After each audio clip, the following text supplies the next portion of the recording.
The restaurant was the kind of place people only saw in magazines: soft music, warm golden lights, and crystal chandeliers that shimmered like falling stars. It smelled faintly of roses and expensive wine. Waiters in black suits glided silently between tables, their trays carrying dishes too perfect to eat. And right in the middle of all that glitter and luxury sat Lila Hayes, in her simple blue dress, her wheelchair neatly parked beside the table. The hem brushed against her knees as she smoothed it nervously, her fingers trembling slightly. The soft hum of conversations around her made her feel even smaller, even more out of place. Her heart had been pounding ever since she arrived. She checked the time on her phone for the 5th time, 7 minutes past 8. He was late. Maybe traffic. Maybe he'd changed his mind. Maybe he'd seen her through the window and decided not to come in at all. Lila tried to push that thought away. Tonight was supposed to be different. Her best friend, Chloe, had promised her this would help her start over. He's nice, Lila, Chloe had said. Kind, smart, and most importantly, not shallow. Trust me, you'll like him. Lila wanted to believe her. After the accident 2 years ago, she hadn't gone on a single date. Not one. Most men either pitied her or avoided her completely. Some even acted uncomfortable, like being around her might infect them with her misfortune. So when Chloe had insisted on setting her up, Lila hesitated for days before agreeing. But now, sitting there under the restaurant's golden lights, she felt the familiar ache of regret tightening in her chest. People were staring. She could feel their eyes. A few whispered behind menus, others just glanced, then quickly looked away as if embarrassed to be caught looking. Who brings a girl in a wheelchair here? Someone murmured. Maybe it's one of those charity setups, another said, not even bothering to lower her voice. Laughter followed, quiet but sharp enough to sting. Lila lowered her head, wishing she could disappear into the floor. She hated that feeling, the one where every look felt like pity, every whisper like a reminder that she was different. She reached for her glass of water, her hand shaking slightly. The accident had left her body weak for months, but she had fought to regain every bit of strength she could. Physical therapy had been painful, endless, and humiliating at times. Yet she'd done it. She'd learned to move, to be independent again. But no amount of therapy could fix the way people looked at her. Lila. Her head snapped up. The voice was deep, calm, and surprisingly gentle. Standing in front of her table was a tall man in a navy blue suit that fit him perfectly, dark hair slightly tousled, eyes the color of a stormy sea. Why yes, she stammered, her voice barely above a whisper. I'm Lila. He gave her a slow, careful smile.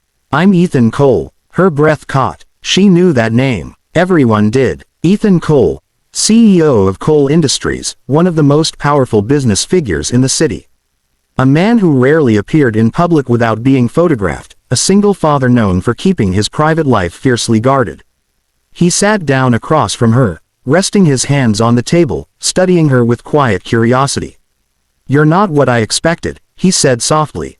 Lila swallowed. I hope that's not a bad thing.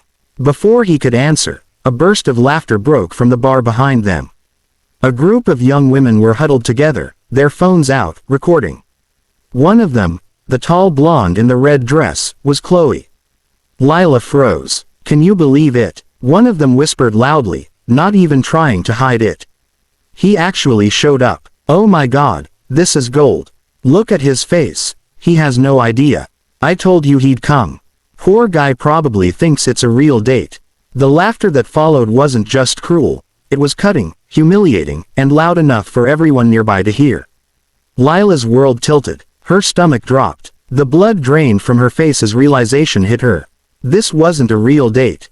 It never was. It was a setup, a joke, a cruel game designed for someone else's entertainment. Her hands gripped the edge of the table. She couldn't breathe. She wanted to vanish, to roll away, to hide from the dozens of eyes now watching her, waiting for her reaction. Ethan turned slowly, his jaw tightening as his gaze landed on the laughing women. What did you just say? His voice was calm, but there was a dangerous edge beneath it, like quiet thunder before a storm.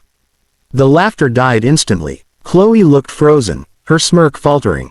I didn't mean, she started, but Ethan raised a hand, silencing her. He looked back at Lila, his expression softening in an instant. You didn't know, did you?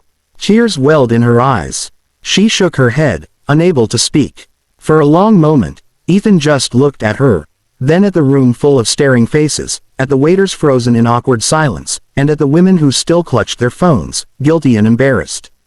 Then he stood up, walked to her side, and with quiet authority, pulled out the chair across from her. He sat down again and gestured for the waiter. "Good evening," he said calmly. "We'll start with the chef's recommendation, please." The waiter blinked in confusion, then nodded and hurried away. The restaurant had gone silent, every pair of eyes watching. Lila looked at him, stunned. "You're staying," she whispered. Ethan's lips curved into a faint smile. "Of course, why wouldn't I?" She blinked rapidly, unsure what to say. "Because this was all a joke. You don't have to." "Lila," he interrupted gently, "you didn't do anything wrong. They did, and I don't let other people decide who's worth sitting with." Something inside her cracked open. She hadn't realized until that moment how much she had needed to hear those words.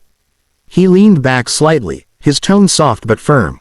"Let them watch. They'll get bored eventually." The group of women by the bar lowered their eyes. A few quietly slipped out, realizing their cruel prank had backfired spectacularly. Ethan poured her some water, his movements calm, unbothered. "So," he said, as if nothing had happened, "tell me about you, Lila Hayes." She hesitated, her voice trembling. "There's not much to tell. I don't believe that," he said with a small smile. "There's always something to tell." And somehow, despite everything, she found herself talking. About her art. About how she used to paint landscapes before the accident. About how she now painted from her apartment, selling small pieces online to cover rent. Ethan listened. Not politely, not distractedly, but with genuine attention. His eyes never wavered. When she mentioned the car accident, he didn't flinch or pity her. He just nodded quietly. "It must have been hard," he said. "It was," she admitted. "But I learned to keep going. People see the chair before they see me, though. It's exhausting." Ethan's jaw tightened slightly. "People see what they want to see. Doesn't mean they're right." Something warm spread through her chest. For the first time in years, she didn't feel invisible. By the time dinner arrived, the tension in the air had faded. Lila even caught herself laughing, real laughter, soft and unguarded. Ethan's dry humor surprised her. He told her stories about his son, about how the boy insisted on wearing superhero costumes to school. When the waiter came to clear their plates, Ethan ignored the curious glances and reached across the table. His hand brushed hers, firm but gentle. "You shouldn't let anyone make you feel small, Lila." Her heart stumbled. "I try not to." "Try harder," he said quietly, his gaze unwavering. "Because you deserve better than this world's cruelty." Lila swallowed the lump in her throat. She had come to this restaurant expecting to be humiliated, and somehow, she had found kindness instead. When he stood to help her out at the end of the evening, she realized every head in the restaurant had turned to watch. But this time, she didn't care. Not one bit. He guided her to the exit, matching his pace with hers.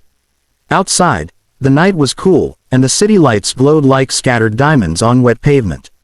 "Lila," Ethan said softly as he opened the door to his car, "you deserve someone who sees you, not your chair, not your scars. Just you." Her voice trembled. "And you, what do you see?" He met her gaze, eyes deep and steady. "I see someone stronger than anyone I've ever met." The city outside her apartment window glimmered in shades of silver and blue, and for the first time in years, Lila didn't feel like an outsider looking in. That night after the blind date, she hadn't been able to sleep. Every time she closed her eyes, she replayed the scene, Ethan sitting across from her, calm and unshaken, his deep voice cutting through the laughter that had once terrified her. No one had ever defended her before. Not like that. By morning, her phone buzzed non-stop with messages. Some were apologies from Chloe and her friends, half-hearted, forced, meaningless. Others were from strangers. Somehow, someone had posted a clip from the restaurant online, but the story had taken a life of its own. Instead of ridicule, it turned into compassion. The CEO who stood up against cruelty. The date that silenced bullies. People flooded her inbox with words of encouragement. Some called her brave, some called her beautiful, but Lila didn't know what to feel. It wasn't fame she wanted, it was peace. A message popped up in her inbox that morning. Greater than Ethan Cole. I hope you're okay. Can I see you again? Her heart skipped. She reread the message 10 times before replying. Greater than Lila. You don't have to check on me. I'm fine. Ethan. I know, but I still want to. She stared at the blinking cursor for a long moment before typing one word. Greater than Lila. Okay. The next evening, Ethan arrived at her small apartment building, dressed casually this time. White shirt, sleeves rolled up, jeans that made him look less like a CEO and more like a man she could actually talk to. In his hand was a small box. Peace offering, he said when she opened the door. Inside was a simple set of paintbrushes and a stack of new canvases. Her throat tightened. You didn't have to. I know, he said softly. But I wanted to. You said you stopped painting after the accident. Maybe it's time to start again. Something inside her melted. He wasn't trying to fix her. He wasn't offering pity. He was simply giving her back a piece of herself she thought she'd lost. They talked for hours that night, about everything and nothing. The accident, his company, the son he adored. Ethan's eyes softened whenever he spoke about Noah, his little boy with a wild imagination and a laugh that, he said, could fill an entire house. When Ethan finally left, he smiled at her the same way he had at the restaurant, steady, warm, patient. And when the door closed behind him, Lila realized she was smiling too. Days turned into weeks. Their conversations became a quiet rhythm in her life. Texts in the morning, coffee in the afternoons, video calls in the evenings. Sometimes he'd stop by after work, bringing takeout and stories about Noah's latest mischiefs. One rainy Friday evening, Ethan surprised her by asking, would you meet him? Your son, she said, startled. He nodded. He keeps asking why I smile at my phone all the time. She laughed, her cheeks warming. I'd love to. That Sunday, Lila found herself outside a small park, the autumn air crisp and cool. Ethan was waiting by the playground, and beside him stood a small boy with messy brown hair and the same piercing blue eyes as his father. Lila, this is Noah, Ethan said, resting a hand on the boy's shoulder. Noah tilted his head, curious. Hi, he said shyly, clutching a toy plane. Dad says you're an artist. Lila smiled. I try to be. Want to help me paint sometime? Noah's face lit up. Can we paint airplanes? Every kind, she said. Even ones that can fly to the moon. Ethan watched them, something tender in his expression.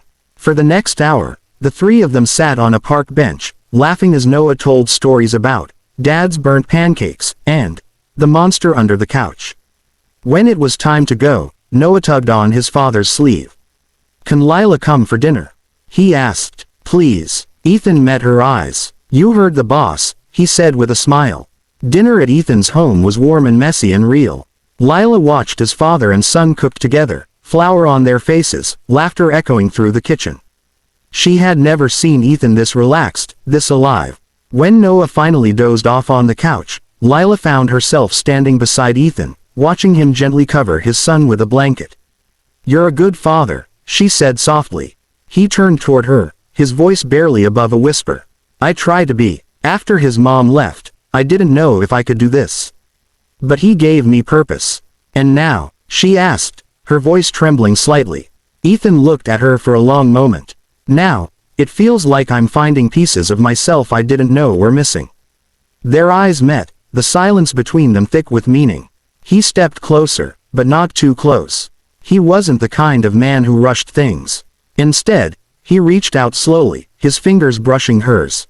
His touch was warm, careful, and it sent a quiet shiver through her. Lila, he said softly, you make the world quieter. And I haven't had that in a long time. She smiled through the tears she didn't realize she was holding back. And you make it feel safe. They stood there for what felt like forever, two broken people holding on to something fragile but real. The weeks that followed were filled with small, beautiful moments. Ethan helped Lila set up her art studio again, one she'd abandoned after the accident. He encouraged her to showcase her work. With his support, she submitted her paintings to a local gallery. When the owner called to offer her an exhibition, Lila cried.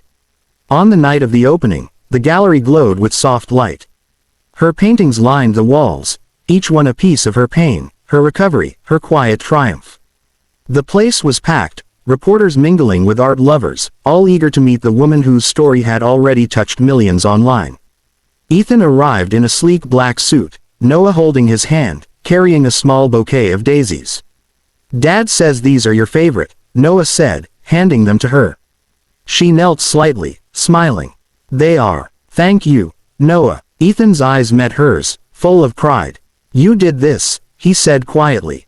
"No," she whispered. "We did this." As the night went on, people approached to praise her work, to shake her hand, to tell her how much her courage inspired them. But through it all, her eyes kept finding Ethan's across the room. Every time they did, her heart beat a little faster. Near the end of the evening, when most guests had left, Ethan walked up to her as she stood before a painting, a soft watercolor of a wheelchair beside a blooming field. "I love this one," he said. "It feels free." She smiled faintly. "It's how I want to feel. Not trapped. Just free." Ethan turned toward her, his voice deep and steady. "You are free, Lila. And I hope you know that you've given me that too." Her eyes widened. "You," he nodded. "Before you, I was just surviving. For Noah, for the company. But I wasn't living. You reminded me what it means to actually feel again." The tears came before she could stop them. "Ethan." He reached for her hand, just like he had that first night. Steady, sure, unafraid of the world watching. "I don't care what anyone thinks. That night, they tried to humiliate you.